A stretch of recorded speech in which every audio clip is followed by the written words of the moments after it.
আসসালামু আলাইকুম। আজকে আমার চাচাতো ভাইয়ের বিয়ে, সাথে ওর দুই বন্ধু। ইউনিক একটা ব্যবস্থা করছে। সবাই তো গাড়িতে যায়, ও ঘোড়ার গাড়িতে যাবে, আর এর সাথে হচ্ছে আমার কাকু, উনি ব্যবস্থাটা। আগেকার দিনে দেখতাম বিয়ে করতে যায় ঘোড়ার গাড়ি করে, কিন্তু এখন আসলে প্রচলন নাই এইগুলার। আর যুগের সাথে সাথে সবাই কারে করে যায়, কিন্তু ভাইয়ের শখ হয়েছে ঘোড়ার গাড়িতে বিয়েতে যাবে।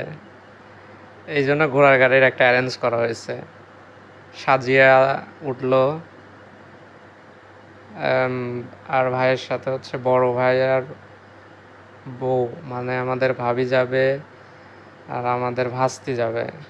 এই যে বড় ভাইয়া ওকে বসাইতে একটু হেল্প করলে, উঠাই দিল।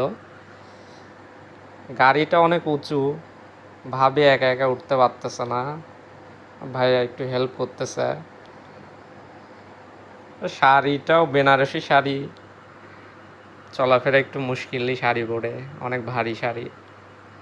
যাক, কোনো মতো কষ্ট করে উঠে বসলো।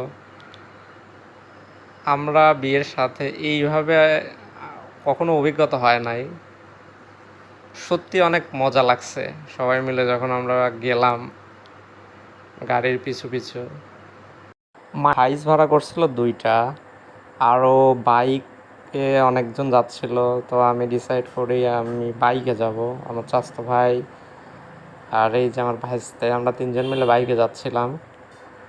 বরের গাড়ি সামনে ছিল, আমরা পিছে পিছে আসতেছিলাম। বাইকে আসার কারণে আমরা আগেই চলে আসছি, আর ঘোড়ার গাড়িটা পিছে গেছে আর কি। তো আমরা গাছপাড়ায় দাঁড়া আছি, ভাবলাম গাড়ির সাথে যাই, ভালো হবে।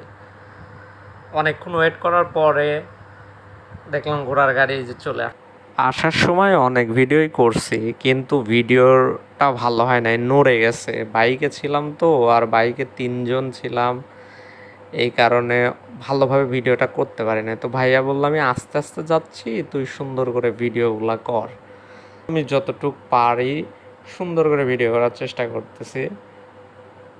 করতেছিলাম। এই যে সবাই যাচ্ছে,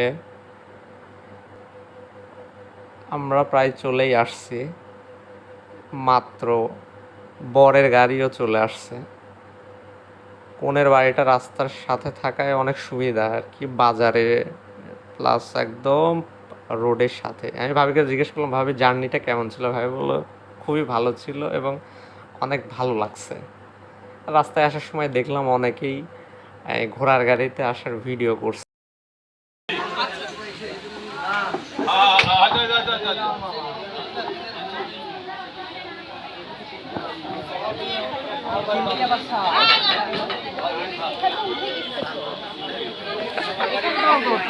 খিদে লাগছে, খায় নেন, ওই জন্য খাওয়ার আগে ভিডিও করতেছি।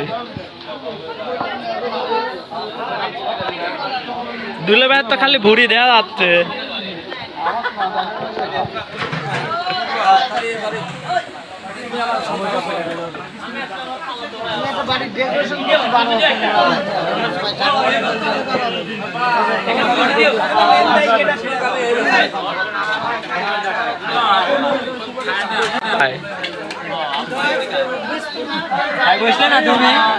হ্যাঁ বসতেছি, আগে ফটো